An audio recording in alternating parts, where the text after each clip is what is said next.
मसीह सुख अज़ीम और जलील नाम में आपकी सलामती हो। मेरा नाम पादरी प्रोफेसर टोनी विलियम है। ये जो पोप है ये 666 की अलामत है और ये सबूत है हमारे पास। ये बात है आज से कमोबेश 35 साल पहले की, जब किसी ने मुझे कहा कि ये जो पोप है ये दरअसल एंटी क्राइस्ट है, 666 है। और बाद में वो जो पोप था, जो उस वक़्त पोप थे, उनका नाम था पोप जॉन पॉल द्वितीय। ये अक्टूबर 1978 से 2 अप्रैल 2005 तक पोप रहे। और इनके बाद एक और पोप हमारे सामने आते हैं जिनका नाम था पोप बेनेडिक्ट। ये 19 अप्रैल 2005 से 2013 तक पोप रहते हैं। और उसके बाद ये पहला पोप है या उन चंद पोप हजरात में से एक है जिन्होंने रिज़ाइन कर दिया।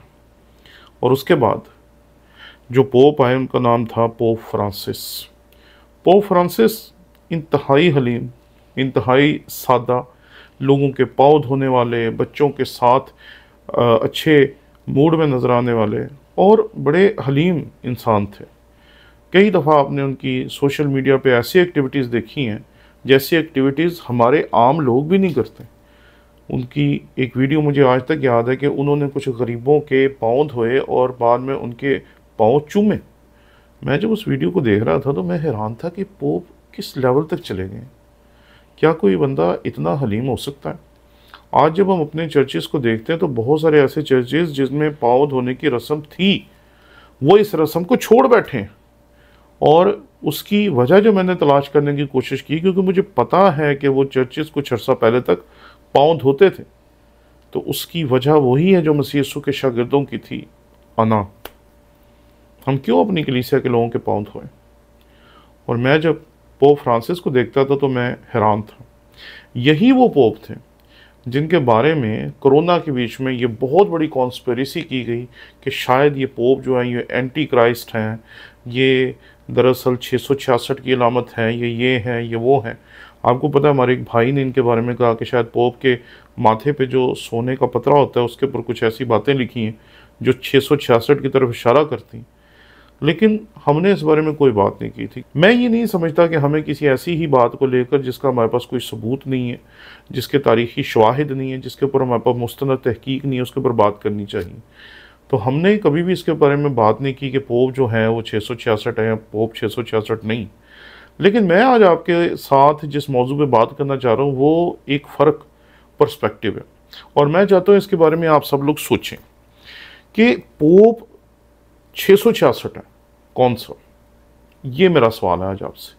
क्या पोप जॉन पॉल, जो कि पूरी दुनिया में जाता आता था, बहुत हलीम था, बहुत प्यार करता था लोगों के साथ, और उस पोप की जो सबसे खूबसूरत बात थी वो ये थी कि जब उसको असैसिनेट करने के लिए उस पर गोली चलाई गई तो उसने बच जाने के बाद उस गोली चलाने वाले को मुआफ़ कर दिया, उसे गले लगाया और उसे आज़ाद करने की दरख्वास्त की और उसे बाद में माफ़ कर दिया गया। आप मुझे बताएं, क्या वो पोप 666 था या वो पोप जो पोप बेनेडिक्ट हैं, जिसने जब देखा कि मैं अब खिदमत नहीं कर पा रहा तो उसने रिज़ाइन कर दी। गो कि जब हम चर्च लीडरशिप की तारीख़ देखते हैं तो अपना ओहदा छोड़ देना चर्च लीडरशिप में बहुत कम होता है, बहुत कम होता है। यहाँ तो बड़ी मुश्किल से इलेक्शन करवा के, टांगें खींच के किसी बंदे को किसी ओहदे से नीचे उतारा जाता है। लेकिन यहाँ देखें कि कितने हलीम इंसान होंगे पोप बेनेडिक्ट कि जिसने खुद इस बात को कबूल किया कि मुझे रिज़ाइन कर देना चाहिए, और वो रिज़ाइन करके चले गए। उनके बाद पोप फ्रांसिस हमारे सामने आते हैं, इंतहाई हलीम इंसान। और मैंने जितना हलीम इनको देखा, जितना सोशल मीडिया पे इनको एक्टिव देखा, गो के माजी में बहुत सारे इनके ऐसे बयानात भी थे जिनसे हमें इख्तलाफ था, और चंद एक पे हमने बात भी की, और चंद एक ऐसे थे जिनके ऊपर सचमुच ही चर्च ने स्टैंड भी लिया। लेकिन उसके बावजूद क्या जो लोग एकदम से किसी भी खुदा के खादिम को लेते हैं और उसे एंटी क्राइस्ट 666 ये वो कहना शुरू कर देते हैं, अब वो कहाँ खड़े होंगे? क्या अब वो आने वाले पोप के नाम में से 666 निकालेंगे और फिर वो कहेंगे नहीं नहीं, ना पोप फ्रांसिस 666 थे, ना पोप बेनेडिक्ट 666 थे, ना पोप जॉन पॉल दोइम 666 थे, बल्कि ये जो नया आया है ये 666 है। तो मैं यहाँ ये आपकी खिदमत में अर्ज़ करना चाहता हूँ कि हमें थोड़ा सा अपनी थियोलॉजी पे गौर करना चाहिए। मैं चाहता हूँ कि हम आज अमाल की किताब उसके पहले बाब की 7वीं आयत को देखें, जो हमें एक बड़ा अहम सबक सिखाती। खुदावंद के कलाम में यहाँ लिखा है, उसने उनसे कहा, उन वक्तों और मियादों का जानना जिन्हें बाप ने अपने इख्तियार में रखा है तुम्हारा काम नहीं है। ये हिसाब किताब कैलकुलेशन करना, ये करना, वो करना, ये तुम्हारा काम नहीं है। आप जानते हैं कि माजी में हज़ारों लोग ऐसे आए जिन्होंने आदादो शुमार किया, लोगों को बताया फ़लाँ दिन मसीह ने आ जाना, फ़लाँ साल मसीह ने आ जाना, फ़लाँ महीने मसीह ने आ जाना। और आप जानते हैं कि लोगों ने बड़ी बड़ी हमाकतें की हैं, बड़े बड़े काम ऐसे किए हैं जो कि दरअसल लोगों को करने नहीं चाहिए थे, बल्कि लोगों को चाहिए था कि वो बड़ी हलीमी के साथ मसीह खुदावंद की दूसरी आमद का इंतज़ार करें। लेकिन लोग मसीह खुदावंद की दूसरी आमद का इंतज़ार करने के लिए अपने आप को तैयार करने के बजाय वो लोग सब जज्बाती हो गए। और आप जानते हैं कि लोगों ने बड़े बड़े अजीब काम किए माजी में। एक बंदे ने तो अपने बहुत सारे जो जानने वाले थे या अपने मानने वाले थे उनको जहर तक बुला दी। और आप जानते हैं कि हमारे पाको हिंद में भी ऐसे बड़े बड़े अजीबोगरीब काम लोगों ने किए। मैंने आपकी खिदमत में ये वाक़या कई दफ़ा अर्ज़ किया कि एक जगह के ऊपर एक खुदा के खादिम ने कहा कि मसीह खुदावंद ने कल आ जाना है, और पूरे जो उस इलाके के लोग थे उन्होंने अपने घर भेज दिए, अपने मालो असबाब भेज दिए और सफ़ेद कपड़े पहन कर वो खड़े हो गए, क्योंकि उनके जो उस्ताद थे उन्होंने कहा था कि मसीह की आमद कल होगी। वो मसीह की आमद का इंतज़ार करने लगे और बाद में उसने कहा कि हमने उड़कर मसीह के पास जाना है, इसलिए वो दरख्तों पे चढ़ गए। और फिर वो जो दरख्त थे उन पे से पुलिस वालों ने मार मार के उन्हें उतारा, क्योंकि पुलिस वालों को किसी ने बताया कि ये मेरी बीवी को ज़बरदस्ती लेके जा रहे हैं अपने साथ। अब आप मुझे बताएं, पोप जॉन पॉल दोइम, पोप बेनेडिक्ट और पोप फ्रांसिस में से 666 कौन था? एंटी क्राइस्ट कौन था? 666 कौन था? और आपके जो आदादो शुमार हैं वो अब क्या कहते हैं? क्या ये तीनों नहीं थे या चौथा है वो होगा?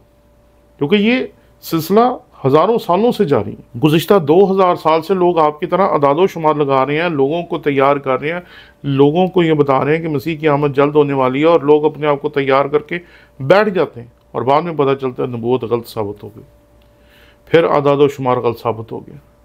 आप मुझे बताएं ये सब कुछ कब तक चलता रहेगा?